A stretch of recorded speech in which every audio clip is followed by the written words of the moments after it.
a todos, soy Eva Pérez, enfermera. Bienvenidos de nuevo a nuestro espacio de nuestro podcast sobre tecnologías y salud. Un espacio donde, como sabéis, exploramos cómo se implementan las tecnologías, especialmente las tecnologías disruptivas, las nuevas tecnologías, en el campo sanitario y cómo los profesionales de la salud estamos implementando esta innovación a la hora de trabajar tanto con pacientes como con familias.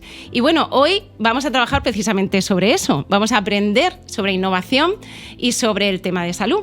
Y para ello tenemos a un invitado excepcional. Él es el doctor Gorka Sánchez Nanclares. Bienvenido, Gorka. Buenos días, Eva. Buenos días. Pues Gorka es el referente responsable en innovación en el Servicio Murciano de Salud, en la región de Murcia, liderando muchísimos proyectos que estáis llevando a cabo y que ya habéis elaborado, como ha sido, por ejemplo, el proyecto Faraón, un proyecto muy impactante, ¿no?, en la salud de las personas con insuficiencia cardíaca. Uh-huh.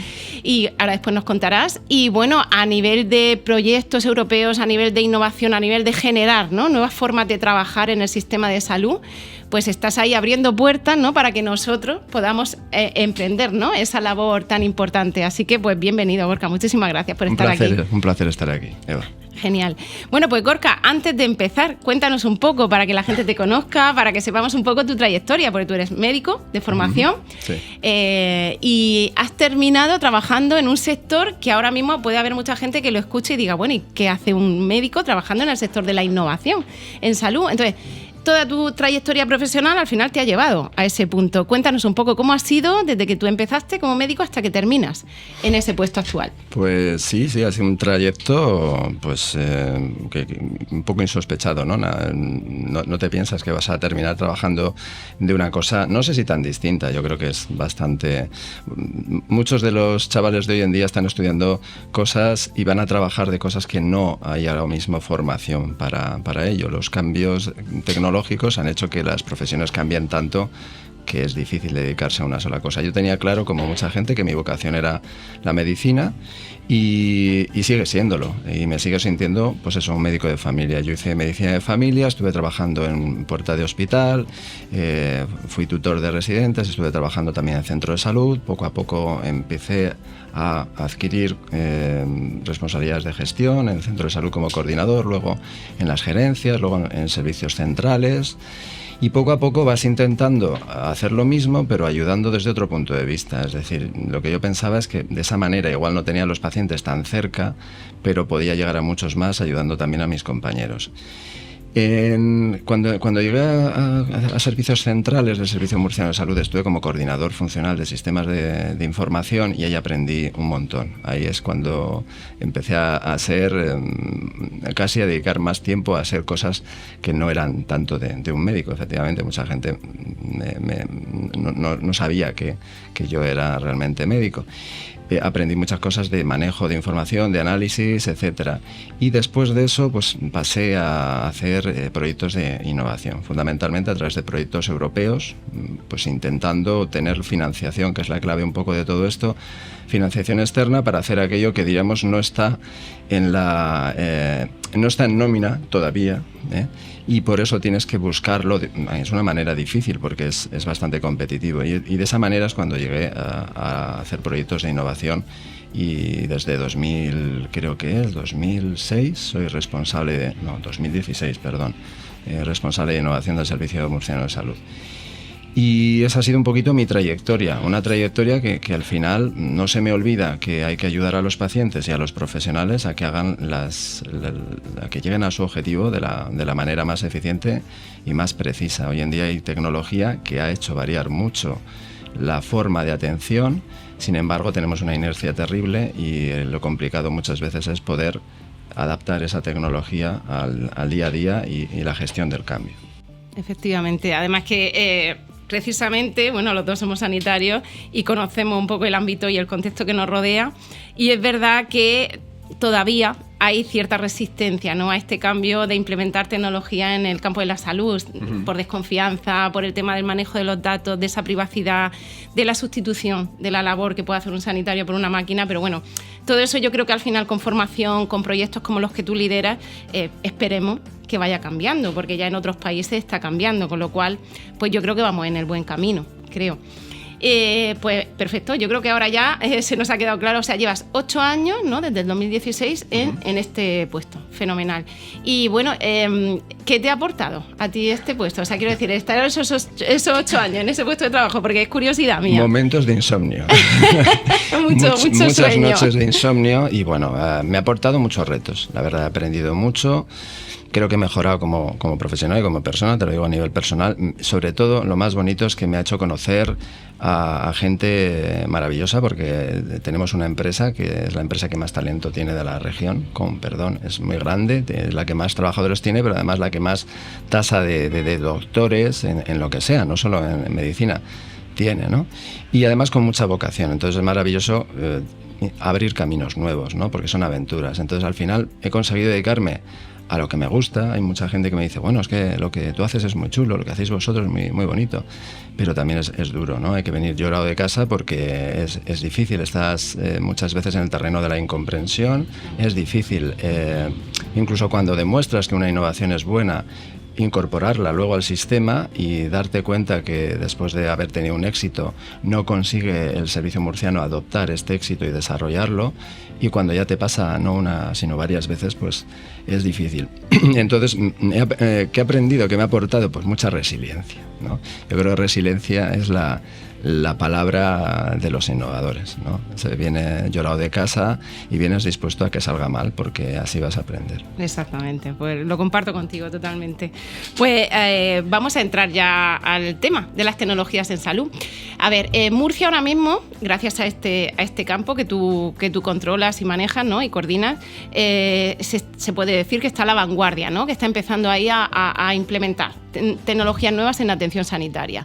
Por ejemplo, monitorización remota de pacientes, telemedicina, asistentes robóticos, es decir, diferentes tecnologías basadas en inteligencia artificial o no, que están ayudando a los pacientes y a la familia a vivir mejor y a los profesionales a ser más eficientes.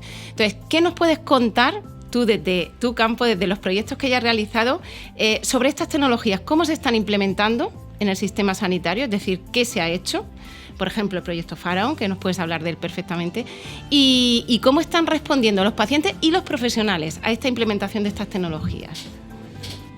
Pues una pregunta muy interesante, porque al final las tecnologías tienen una parte que es la adopción, ¿no? La adopción, la usabilidad, ¿no? Ya sabes, se mide fundamentalmente por una escala que ya es un estándar, la SUS, ¿no?, la System Usability Scale. Hay gente que comenta que las tecnologías va a ser difícil que las adopten los pacientes, porque pues, hay una brecha digital, sobre todo en los pacientes mayores. Por otro lado, pues la inteligencia artificial puede aplicarse también de una forma transparente. Hay ahora muchas cosas. Yo, por quedarme con una, me quedaría con el IoT, con el Internet of Things, ¿no? Yo creo que la sensorización para los pacientes crónicos ahora mismo es la que más nos puede hacer cambiar el modelo y más ganancia nos puede dar. También la inteligencia artificial, por ejemplo, en imagen. Estamos avanzando el tema de inteligencia artificial y Big Data aplicado al Espacio Nacional de Datos. Ahí estamos trabajando en hermandad con el resto de comunidades, muy bien orquestado por el Ministerio, poco a poco. Pero yo diría que a nivel de posicionarnos en el servicio murciano y dentro del proyecto Faraón, nosotros hemos apostado por el Internet de las cosas. Y no solo por el proyecto Faraón, sino por proyectos anteriores, como fue, por ejemplo, ProEmpower. ProEmpower fue un proyecto, una compra pública precomercial, la primera que se hizo en Murcia en sanidad. Fue un proyecto muy difícil, muy complicado a nivel administrativo, en el que comprábamos o desarrollábamos una solución integral para los pacientes diabéticos. Y ahí lo que desarrollamos, y fue además un diseño en el que lo desarrollamos, lo impulsamos mucho en esa parte desde Murcia, es incorporar la sensorización a los pacientes y conseguir cambiar sus hábitos de vida, su estilo de vida, que era la clave de la evolución de su enfermedad.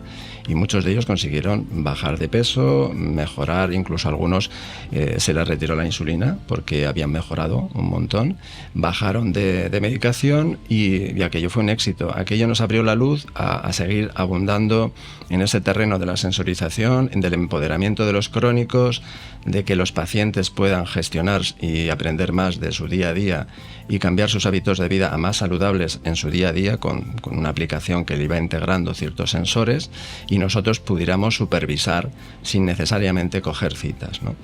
Y en esa línea es donde nosotros desarrollamos el proyecto Faraón. El proyecto Faraón es un proyecto muy grande, en el cual no queríamos entrar porque era muy grande, pero que CETEM, que fue uno de los artífices de ese proyecto, ya no solo a nivel de Murcia, sino a nivel de los 41 socios que lo conforman, nos invitó y nos dijo: si vosotros vais a liderar uno de los 6 pilotos, el piloto de Murcia lo puede liderar el servicio murciano y podemos hacerlo de lo que vosotros digáis. En ese caso sí que con esas condiciones entramos. Teníamos muy claro que queríamos desarrollar la sensorización en pacientes crónicos, porque era de lo que iba el proyecto Faraón, es decir, incorporar tecnologías para el envejecimiento activo y saludable. Y nos metimos con los pacientes más complicados de todos los que tenemos crónicos, que son los pacientes con insuficiencia cardíaca. La insuficiencia cardíaca es casi la fisiología del envejecimiento, entonces los pacientes casi todos son complejos, son crónicos complejos, muy mayores, y era quizá el terreno más difícil para que la sensorización y que un paciente se empoderara a través de una herramienta como una app móvil pudiera mejorar y pudiera obtener resultados, ¿no? Muchos pensaban que esto no iba a funcionar. El proyecto ha sido un proyecto difícil por lo grande, hemos aprendido muchas cosas. La logística en el tema de la telemonitorización es muy importante, pero es un proyecto del que estamos muy orgullosos porque es un proyecto en la parte que hicimos en el piloto murciano muy nuestro. Es decir, era una línea estratégica que nosotros teníamos muy claro, que venía de atrás, que teníamos ya un aprendizaje y una experiencia previas, y que al final implementamos en 150 pacientes mayores de 55 años, había pacientes de hasta 98 años, y que conseguimos que redujeran su frecuentación en consultas externas, sus ingresos hospitalarios e incluso su mortalidad. Esto es un impacto muy grande. Ya no solo la usabilidad, que fue alta en prácticamente todas las aplicaciones que utilizamos, sino el impacto que tuvo realmente en la frecuentación, en el consumo sanitario y en su salud final, ¿no? Y muchos de ellos lo comentan y bueno, tenemos un vídeo que lo explica perfectamente, porque cuando fuimos a cerrar un poco el proyecto, todavía queda medio año, es un proyecto muy largo que se ha extendido 5 años, que cruzó además toda la pandemia y que tuvo sus dificultades porque tuvimos que hacer mucha parte online. Lo hicimos con una gala en la que fueron los propios pacientes los que en la mesa final decían qué había pasado en el proyecto. Yo esto, que he hecho bastantes proyectos europeos, no lo he visto nunca, ¿no? Que los pacientes muchas veces, los ciudadanos no les llega el proyecto, no se han enterado de qué es lo que ha pasado, ¿no? Y bueno, ver que realmente el dinero que Europa da para estos proyectos llega a la gente y la gente lo cuenta y cuenta cómo ha cambiado su vida realmente con un proyecto así, pues bueno, merece la pena para todo. Yo creo que sí, que al final el impacto, o sea, es lo que no se ve, ¿no? Y lo que se debería ver. O sea, la visibilidad de un proyecto al final, los profesionales son importantes, lógicamente, pero al final es en quién impacta el proyecto. Y eso muchas veces la población o incluso los mismos profesionales, es lo que tú dices, no se ve, no se sabe, entonces es como algo perdido. Pero es que en este caso, yo sí que he visto ese vídeo y he visto fotos de esa gala y bueno, y he visto cómo los pacientes expresan su gratitud por la atención que se ha recibido durante ese proyecto, sobre todo los profesionales que han participado en él, tanto médico, enfermero, y claro, ese tipo de cosas son las que te hacen pensar por qué no se implementa el proyecto a nivel general, es decir, por qué se queda ahí, ¿no? Que eso ya, pues no sé si ahora mismo tenéis vista a que ese proyecto se implemente, se extienda, sea escalable. Es una buena pregunta, porque de hecho mañana tenemos una reunión para hablar con los jefes, con las jefas también, sobre todo con las jefas, para hablar precisamente de los resultados y de este impacto, porque es lo que pasa, haces proyectos europeos, como tienes dinero de fuera, casi se ve como algo exterior y eso se muere cuando acaba la financiación externa. Yo creo que no es para nada la naturaleza de un proyecto europeo del tipo que sea, ¿no? Sobre todo cuando lo absorbe una administración pública. Si lo absorbe es como un compromiso y tiene coherencia, que si eso ha funcionado y ha funcionado porque tú lo has elegido, lo has hecho con tus profesionales y lo has probado con tus pacientes y tiene un impacto de tal magnitud, pues lo lógico y lo coherente es que tú lo sigas y lo extiendas, porque si no, bueno, yo creo que tendrías serios problemas para justificar la participación en proyectos europeos y en recibir financiación de Europa si luego tú no la sigues, ¿no? No podemos hacer las cosas solamente a golpe de financiación y que se acabe en el proyecto, ¿no? nosotros lo que intentamos es abrir camino. Yo siempre se lo digo a mis compañeros que somos como un buque rompehielos, ¿no? Intentamos abrir nuevos caminos. A veces vemos que por ahí no hay que seguir, pues bueno, perfecto.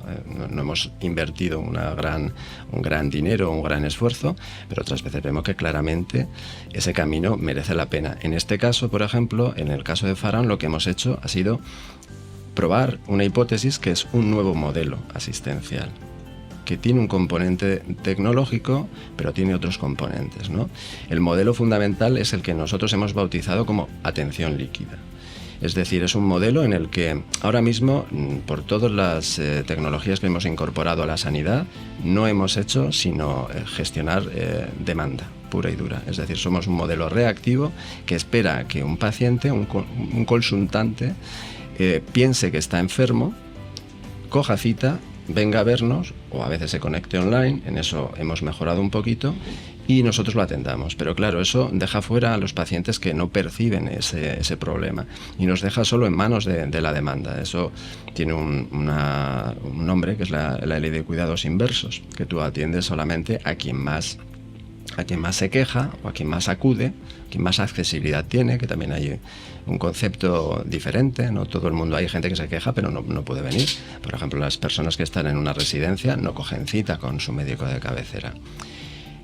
Y claro, nos dejamos fuera precisamente a los que más lo necesitan, puede ser, ¿no? Y no tienen esa posibilidad. Entonces, esto con la población mayor y con los crónicos nos sale muy caro. Es como comer sopa con tenedor. Y nosotros lo que entendemos es que tenemos que hacer una atención diferente, apoyada en la tecnología del siglo XXI, fundamentalmente en la sensorización, para que el paciente se empodere y sea consciente y se corresponsabilice de su salud. Y ser entrenadores en salud. Hemos visto que con ese sistema logramos cambiar hábitos de vida, que no lo logramos con el sistema convencional, logramos intervenir antes de que se produzcan complicaciones y logramos empoderar y formar al paciente para que sea un paciente experto en su autocuidado, y también al cuidador, que es una figura fundamental. Eso es el modelo de atención líquida.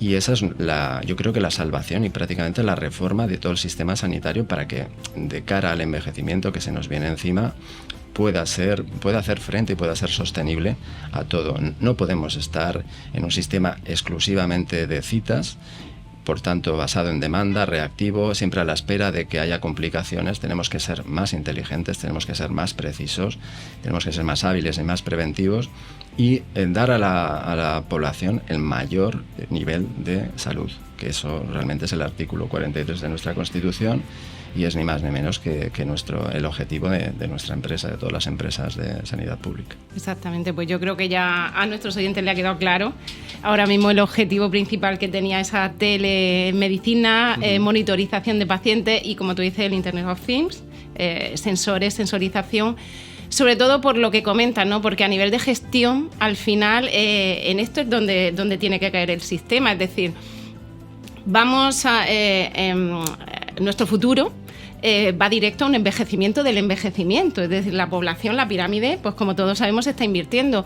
Por otro lado, la OMS nos dice, señores, prepárense porque para el 2030 van a faltar 18 millones de profesionales sanitarios, con lo cual, si juntamos esas dos partes, necesitamos ayuda, algo que nos haga más eficientes, pero que a la vez empodere al paciente, lo haga más autónomo, más independiente y que no sature el sistema sanitario. Con lo cual yo creo que el modelo que vosotros presentáis de atención líquida puede ser la estrategia o la alternativa a empezar un poco a liberar a ese sistema, ¿no? de ese control de citas, como dice, y a que seamos más eficientes y podamos dar cobertura a lo que viene ahora. O sea, no lo que tenemos, sino lo que nos va a llegar, que va a ser una población envejecida, paciente crónico complejo, personas vulnerables con muchas necesidades y profesionales que al final terminaremos formándonos no solo en parte sanitaria, sino también en el uso de estas tecnologías para poder atender, porque si no, no vamos a llegar a toda la población. O sea, que enhorabuena por los proyectos o por este proyecto en concreto y esperemos que la reunión de mañana vaya muy bien, por la parte que nos toca a todos, por la parte que nos toca a todos. Yo creo que la parte de... tenemos que ser conscientes que a mí, yo lo digo muchas veces, yo creo que debemos de dejar de hablar de gasto sanitario y hablar de inversión sanitaria. Y en función de eso, porque realmente es una inversión, ¿no? Claro, si lo vemos como un gasto, si lo hablamos como gasto, terminamos viéndolo como un gasto, como no había otra forma, ¿no? Y ella no tiene vuelta, no veo el retorno, pero una inversión es diferente. Tenemos que ver cuáles de las cosas que hacemos aportan valor a nuestra población y cuáles son sostenibles, ¿no? Y en función de eso, priorizar. El Servicio Murciano, la Consejería de Salud, gasta 2.500 millones al año. Ese es el gasto real. Y bueno, tenemos que ver realmente qué hacemos con eso. Hablamos de que hay falta presupuesto. Bueno, no lo sé. Yo creo que con 2.500 millones se pueden hacer muchas cosas. Yo, antes que pedir más dinero, lo que haría es ver realmente qué hacemos con eso y reservar una parte para innovación, es decir, para hacer cosas distintas. Porque si seguimos haciendo lo mismo, vamos a ir de la misma manera que vamos y no es precisamente bien. Entonces debemos de reservar una parte para hacer cosas nuevas que además hemos ensayado en nuestra población y no con pacientes de Boston, que funcionan perfectamente. Y con eso tenemos que intentar aplicarlo, porque es nuestro deber. Cuando lo hemos comprobado de una forma significativa estadísticamente en un ensayo clínico, como hemos hecho en Faraón, creo que nuestro deber con la población es extender, si no haríamos una inequidad con ella. Si descubrimos que algo mejora el sistema de una forma tan formidable, y además con los pacientes más difíciles, que son los pacientes más mayores, que de estos vamos a tener un montón en el futuro, pues tenemos que hacerlo sí o sí, porque si no el sistema no cambiará. Si solo pensamos en que no hay dinero, pues entonces lo que tenemos que hacer quizá es, pues no sé, cerrar y hacer otra cosa, no lo sé. Pero si realmente creemos en esto y tenemos que mejorarlo, tendremos que hacerlo de una forma distinta. Y bueno, en eso es en lo que estamos en innovación. Pues genial. Pues gracias a personas como tú está cambiando el sistema, si no, como tú dices, seguiríamos haciendo lo mismo. Y si seguimos haciendo lo mismo, yo creo que no vamos a poder abordar el futuro que nos llega. Entonces tenemos que empezar a abrir un poco la mente, a ser valientes, a arriesgar, pero con resultados basados en evidencia. O sea, realmente no hay un riesgo real, sino es un riesgo más personal. Yo creo que es como el cambio, ¿no? Pero yo creo que vamos por buen camino, cuesta un poquito, que ya sabes tú que los sanitarios somos un poco herméticos, pero yo creo que poquito a poco, viendo que efectivamente las cosas funcionan, porque si no tocamos, si no somos tan pragmáticos que si no tocamos, pero si vemos que realmente hay un resultado, pues al final yo quiero creer que todo esto al final se va a ir cambiando, amoldando y nos vamos a ir adaptando a los cambios que nos vienen. O sea que enhorabuena por ese proyecto. Y precisamente de proyectos vamos a seguir hablando. Ahora mismo hemos hablado de Faraón, hemos hablado de esos proyectos iniciales que tuvisteis al principio, pero a futuro, ahora mismo y de cara a poquito tiempo, si nos puedes contar en qué proyecto está trabajando ahora mismo el Servicio Murciano de Salud en temas de innovación y tecnología en salud. O sea, ¿qué nos puedes adelantar? Bueno, aparte de estar embarcados en todos los proyectos que el Ministerio a las comunidades nos ha coordinado, ¿no? Como pueden ser todo el tema de la digitalización, el plan de atención digitalizada personalizada, o todo el tema de ayuda a atención primaria, que tiene un componente tecnológico muy importante, de Big Data, de asistente diagnóstico, de teleasistencia, que está muy imbricado con este aprendizaje de Faraón.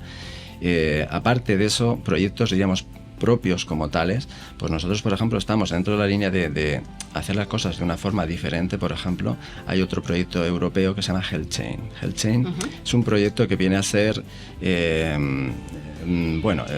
descendente, ¿no? No te diría yo si hijo o nieto ya, de InDemand. InDemand fue un proyecto que marcó mucho en Europa y también en España, porque hubo muchas comunidades que se adscribieron a ello, en el que desarrollamos una línea de investigación, una línea de innovación que se llamaba Demand Driven Co-Creation, es decir, co-creación guiada desde la demanda.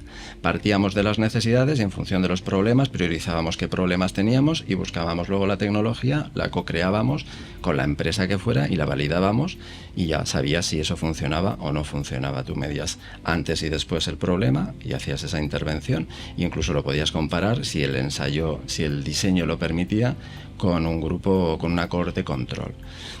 Bueno, pues en esa línea ahora estamos en HealthChain con dos retos que fueron ganadores de esos retos que brindamos a nuestros profesionales para que nos digan sobre qué quieren hacer innovación, sobre qué necesitamos hacer innovación, porque no hay que hacer innovación de escaparate, el tiempo es caro y los recursos son caros y tenemos que ir enfocados. Y bueno, los dos ganadores fueron, fíjate, un proyecto que se llama Key Control, lo hemos bautizado así. Es un proyecto para monitorización del potasio en pacientes en diálisis, que ahora mismo lo hacemos a ciegas prácticamente en su día a día. Esos pacientes van 2 veces por semana a hacer diálisis, a estar varias horas conectados a un aparato, a un riñón que tenemos nosotros en los hospitales o en algún centro para poderles asistir y limpiar la sangre, por decirlo así. Y la mayor amenaza es el potasio, y sin embargo no sabemos cómo está. Se puede monitorizar hoy en día de una forma ambulatoria, y nosotros estamos intentando probar si eso es posible y si eso mejora, sobre todo, y reduce las complicaciones derivadas de hiperpotasemia, que algunas de ellas pueden ser mortales y lo son, de hecho. ¿Vale? El otro proyecto en el que estamos, el otro reto dentro de HealthChain, ganador, es un proyecto precioso que se llama Dolor Crónico, PASPADOC, lo hemos llamado. Es un proyecto en el que intentamos a pacientes muy diversos, con enfermedades muy distintas, pero que todos convergen en esa experiencia genérica que es el dolor crónico, que no salen de ahí, que el sistema realmente, diríamos, no es... No resuelve para nada. De hecho, uno de los criterios de inclusión para esos pacientes es que hayan estado en 3 servicios de estos 4, rehabilitación, reumatología, fisioterapia y traumatología, y que hayan estado en 3 de esos 4 servicios en el plazo de los 2 últimos años y sigan con el mismo problema. Son pacientes que son complejos de llevar, que son pacientes, diríamos, que tienen una complejidad que exige un abordaje distinto, holístico, y no un abordaje terminal, y que no damos con la tecla que también con ellos, con esos problemas, nosotros comemos sopa con tenedor de nuevo con ellos, porque el sistema ya ha demostrado que claudica y que no es apropiado. Y esos pacientes llenan las listas de espera, nos generan un montón de problemas, y son pacientes que además sufren mucho. Nosotros vamos a ensayar con ellos un abordaje diferente, un abordaje que está un poco basado en la sensorización y en el conocimiento desde un punto de vista distinto, a base de cuestionarios, y en el aprendizaje de ellos mismos de cómo podrían no curar su dolor, porque es un dolor crónico y son pacientes muy distintos, sino cómo pueden gestionar mejor su dolor, cómo pueden entrenarse en que la percepción, por lo menos de ese dolor, no les sea tan dura y tan difícil como les es ahora. Pues son pacientes que nuestro sistema, lejos de ayudarles, a veces les produce más incertidumbre y más desencanto, ¿no? Genial. Pues sí, la verdad que es súper interesante el proyecto de HealthChain que comenta.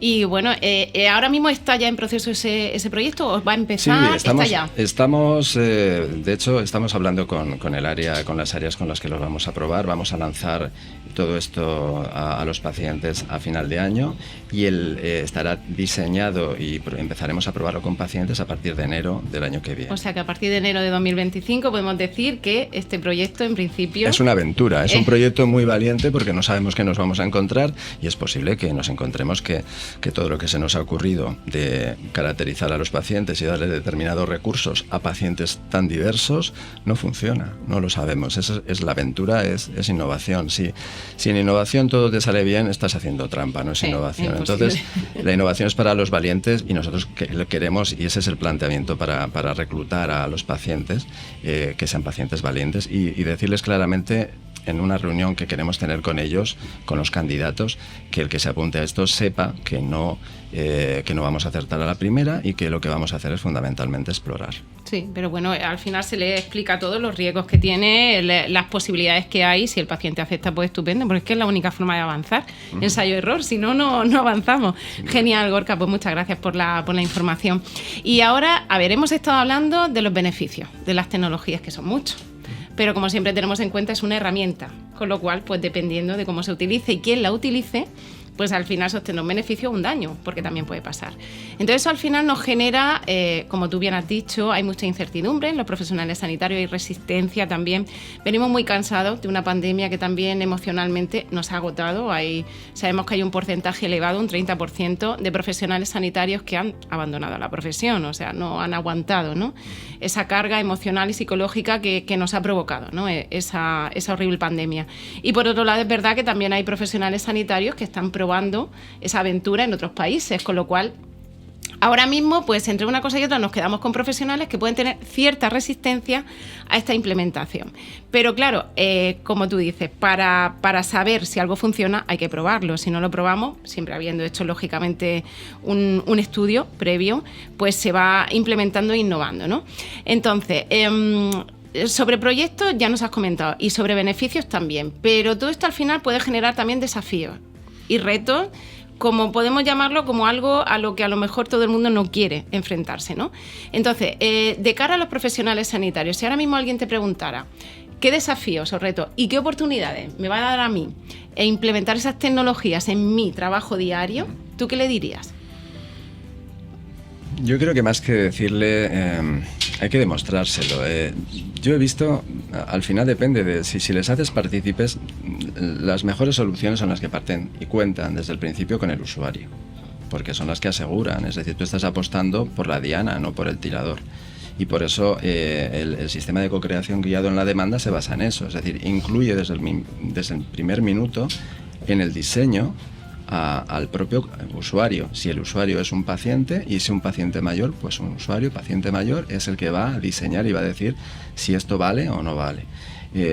Nosotros hemos contado siempre con los profesionales. La gestión del cambio también es lo nuestro. Lo que pasa que como estamos haciendo más pilotos que adopción, por desgracia, pues en los pilotos lo que haces es un poco elegir, o se eligen, no lo haces de una forma competitiva a los profesionales que tienen más ganas, pero en la adopción tampoco nos da miedo, hemos tenido buenos resultados y lo importante es demostrar que esa nueva forma de hacerlo, esa tecnología, a ellos les ayuda y les da confianza. Y aquí las claves son la formación y sobre todo las herramientas que les ayuden y les hagan ver que piensen lo que piensen, es mejor hacerlo de esa manera que de la otra, porque es más rápido, más seguro, más fiable y la experiencia es mucho mejor. Por ejemplo, esto que te hablaba de la atención líquida no es una sobrecarga para nuestros profesionales, sino que lo que hacemos es seleccionar a los pacientes más complejos para entrenarlos con un equipo aparte y con una serie de sistemas, y ellos pueden supervisarlo, pero no les genera más citas. Cada vez que hay un problema o algún riesgo, eso no le genera una pregunta al profesional por otra vía, es decir, citas virtuales, por decirlo así, que tienen que resolver, para nada, al contrario. Entonces, si al final es más fácil hacerlo de una manera que de otra, el cambio está garantizado. Claro, o sea, al final es ver, ¿no? Ver para creer al final. Aunque eso lleva un dinero, como tú dices, una financiación, un trabajo, pero bueno, si al final se consigue el objetivo, pues bienvenido sea. Y entonces entiendo que tú esto lo ves como una oportunidad. O sea, quiero decir, este campo que se nos abre ahora mismo para el mundo sanitario es un melón que todavía, como yo digo, no está abierto del todo. Pero yo creo que sí que puede ser, no sé, en mi opinión, una oportunidad para empezar a pues incluso nuevos roles profesionales que están apareciendo, ¿no? Y como dice, esa formación que ahora mismo muchos están recibiendo que no saben siquiera que luego van a trabajar en otra cosa, ¿no? Porque es todo tan innovador y tan cambiante, pero yo creo que sí que puede ser una oportunidad para que los profesionales empecemos a ver otras formas de trabajar, otros roles de trabajo distintos y otros equipos de trabajo distintos, lo que se llaman los hubs digitales, ¿no? Esos lugares donde nos mezclamos con tecnólogos y trabajamos para un bien común. Exacto, yo creo que ahora mismo tenemos tecnología y retos suficientes como para... Yo no lo veo casi como una oportunidad, lo veo como la salvación, es decir, o realmente cambiamos el modelo, sí, o esto no se sostiene en 10 años. Y estamos en una de las comunidades que tiene la población más joven de España. Si nos vamos a Castilla y León, podemos vernos en el futuro de aquí a 15, 20 años, ¿no? La cantidad de nonagenarios y de centenarios que tienen allá hace que por estas fechas, aparte del clima, pues prácticamente se institucionalicen o entren en un hospital y ya prácticamente no salgan, si es que salen, hasta la primavera siguiente, porque no hay manera de mantenerles, diríamos, con salud y con capacidad, con autonomía suficiente para que estén en sus domicilios. Y nos enfrentamos a eso, y ahora mismo el sistema ya está colapsado con una población más o menos joven. El sistema tiene que cambiar, es lo que te decía, el modelo, cuesta más cambiar el modelo que cambiar a los profesionales. Los profesionales están encantados, pero no podemos estar con el sistema de cavernas, que al final la caverna se transforma en una consulta, un precioso y súper tecnológico hospital, pero no deja de ser una caverna en el sentido de que tú estás esperando a que te vengan y te vienen un montón.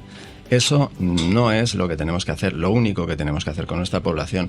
Lo que tenemos que hacer es darles el mayor nivel de salud, incluso a los que no están enfermos. Intentar que estén sanos el mayor tiempo posible, porque no vamos a poder prescindir de ninguno. Y para eso tenemos hoy en día tecnología suficiente para poderlo hacer de otra manera. Pero tenemos que empezar a hacerlo. Tenemos experiencias que nos garantizan el éxito con nuestra población y que eso no es una ocurrencia ni es un desideratum o una imaginación ciencia ficción, no, es de verdad.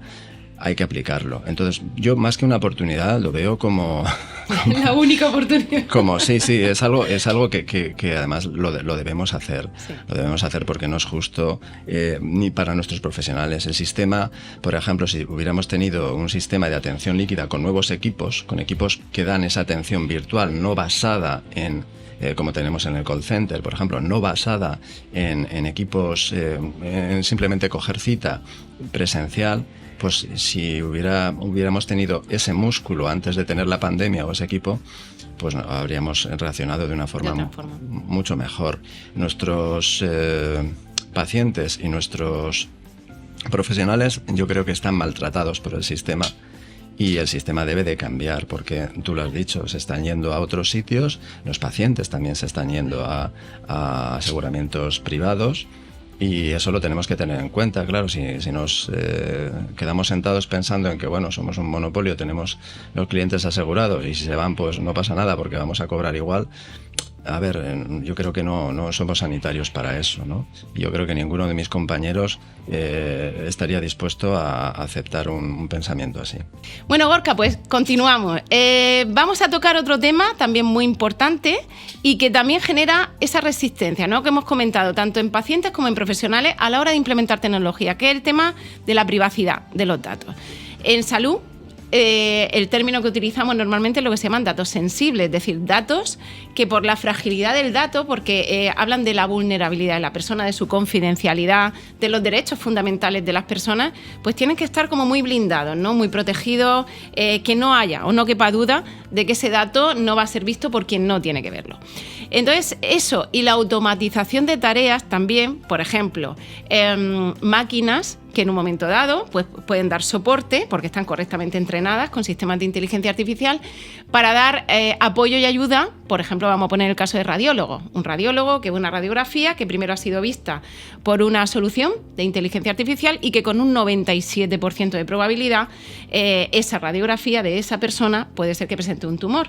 Entonces hay cierta resistencia tanto a esa hermeticidad de los datos, a esa incertidumbre de no saber si nuestros datos están protegidos, y luego también a esa, podemos decir, desconfianza que una máquina decida, ¿no?, por un profesional. Entonces, respecto a este tema, al tema de la seguridad de los datos, al tema de cómo se están automatizando las tareas en el sector sanitario, ¿qué nos puedes contar sobre qué medidas se está tomando la Administración para que estemos tranquilos, tanto los profesionales que utilizamos esos datos como pacientes que también asistimos al sistema sanitario y queremos tener esa tranquilidad? O sea, ¿qué está haciendo la Administración para que nuestros datos estén protegidos y qué sistemas, ¿no?, se están utilizando?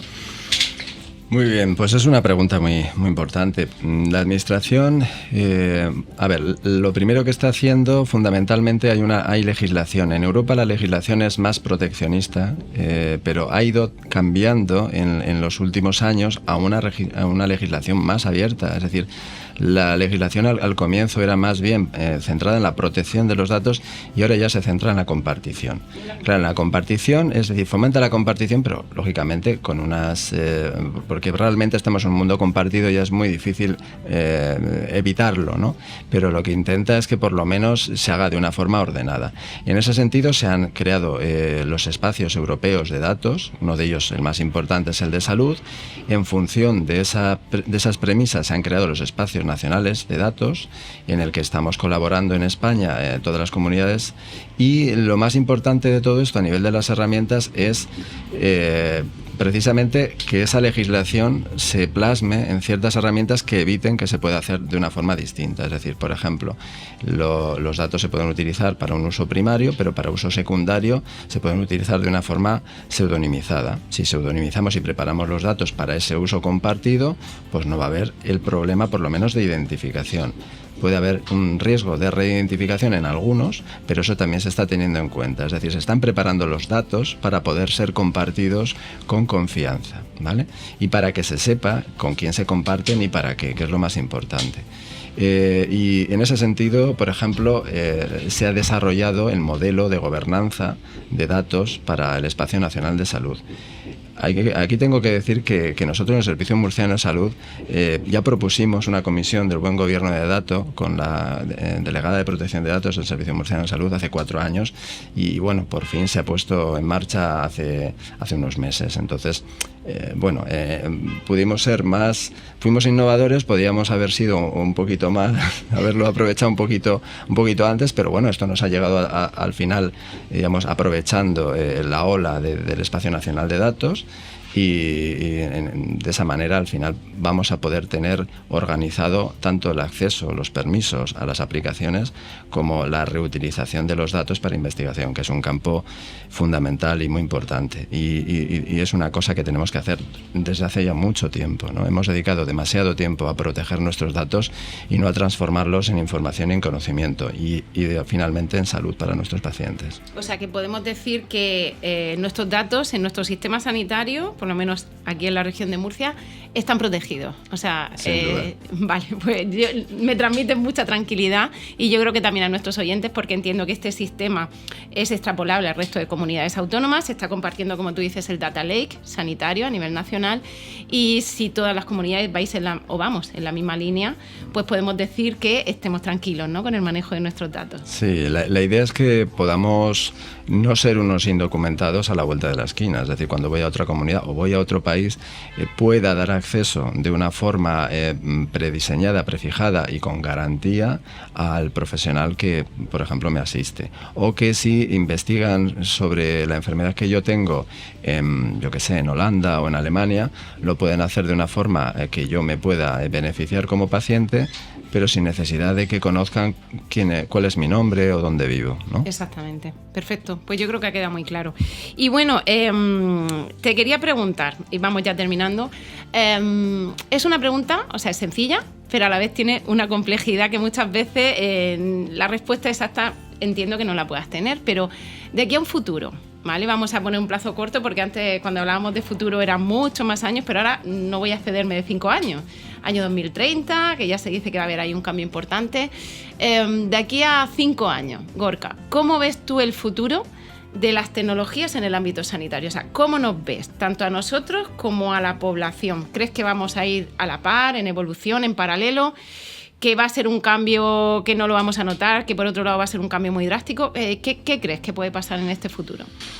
Bueno, yo creo que a nivel de salud se puede cambiar bastante. A nivel de sanidad va a depender no de la tecnología, sino realmente de los decisores, ¿no? de las administraciones públicas, de si realmente son permeables y tienen criterio para poderlo hacer de la forma correcta. Estamos en una oportunidad, estamos en el momento casi más importante en las últimas décadas, con el torrente con los fondos Next Generation, la cantidad de proyectos y de financiación para la transformación digital. Es el momento de hacerlo. Ahora la clave está en que hagamos transformación digital para transformar y no para electrificar los procesos de siempre, porque eso sería electrocución. Es decir, si tenemos un problema y pensamos que simplemente aplicándole tecnología se va a solucionar por sí solo, pues a lo mejor lo que hace es multiplicarse el problema. Entonces debemos de pensar nosotros y plantearlo bien. A nivel de factibilidad veo más fácil, por ejemplo, la aplicación de la inteligencia artificial en imagen. Ese campo lo veo que puede avanzar con bastante facilidad.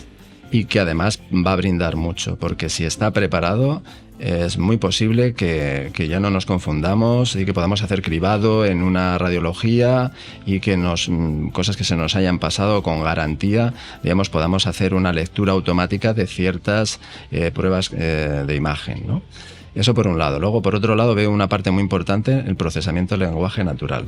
Procesamiento del lenguaje natural y poder codificar a partir de texto va a ser fundamental. Es decir, por fin vamos a dejar atrás la mala letra de médico, porque aunque pusimos teclado hace ya unas décadas, el médico sigue escribiendo mal y no codifica.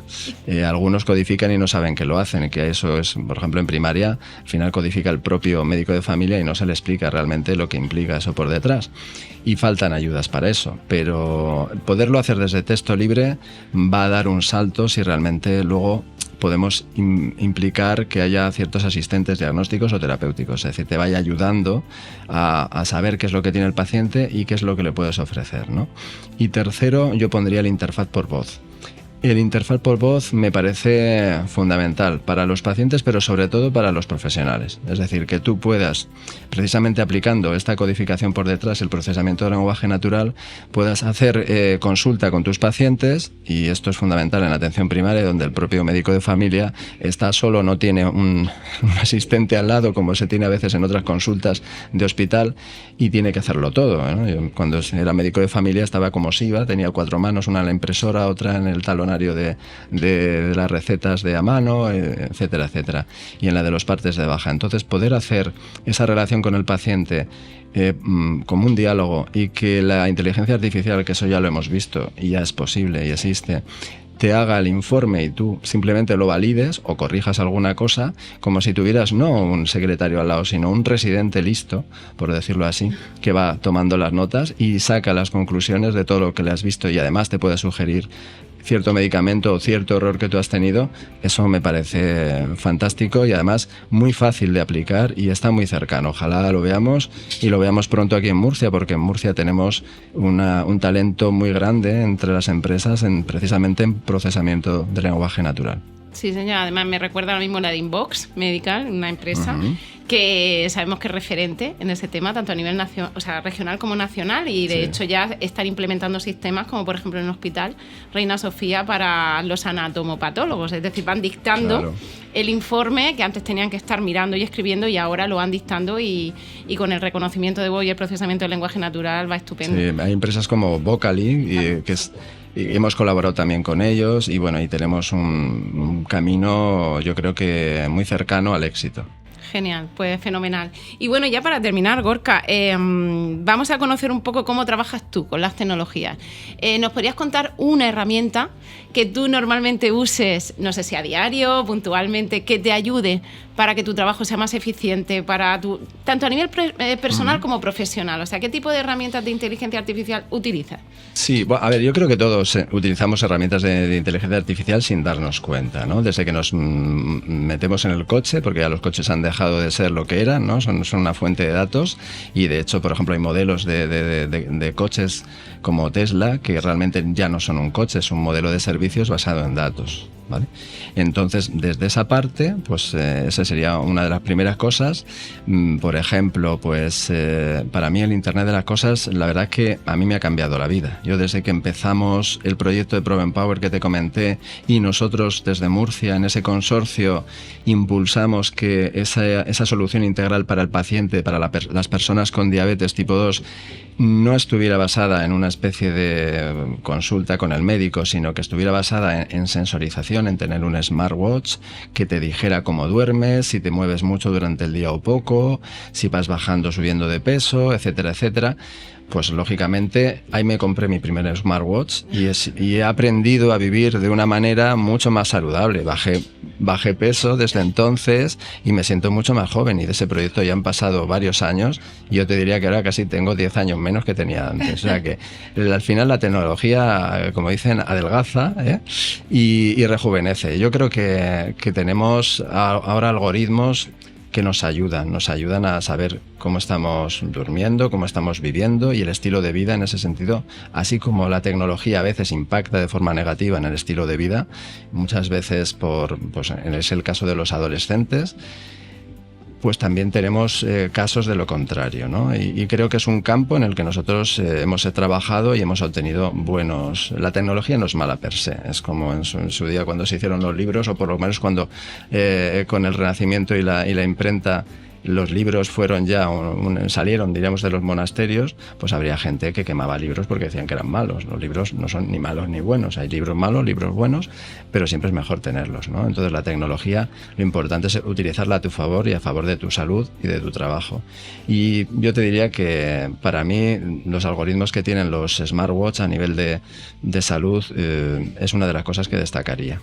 Genial, pues yo creo que con eso ya nos quedamos un poco con qué tipo de tecnología utiliza y bueno, yo creo que todos en general, ¿no? Porque es algo ya que se está implementando, como tú dices, sin darnos cuenta. O sea que, pues nada, fenomenal. Gorka, ha sido un placer escucharte, aprender, saber en qué momento estamos ahora mismo respecto a tecnologías y salud, saber cómo el paciente puede adquirir, ¿no?, esa autonomía, ¿no?, y ese empoderamiento para poder participar como elemento activo en su propio cuidado de salud, y también saber un poco la visión general, ¿no?, que ahora mismo hay desde tu punto de vista y de tu gran experiencia con respecto a las tecnologías y salud. O sea que agradecerte de verdad que hayas estado aquí hoy. Esperamos poder seguir compartiendo estos conocimientos contigo, que nos sigas contando qué proyectos estáis haciendo en el Servicio Murciano de Salud y bueno, y desearte muchísimo ánimo y mucha suerte en todos estos proyectos que al final nos van a repercutir a todos. Muchas gracias, Eva, por la invitación y abierto a volver cuando quieras. Pues muchísimas gracias a ti. Y a nuestros oyentes, pues daros las gracias también por estar aquí con nosotros, compartir este espacio de nuevo, por seguir explorando cómo las tecnologías se están implementando en el campo de la salud, por seguir aprendiendo de referentes como hoy tenemos a Gorka con nosotros y esperamos poder veros en siguientes episodios, así que hasta la próxima.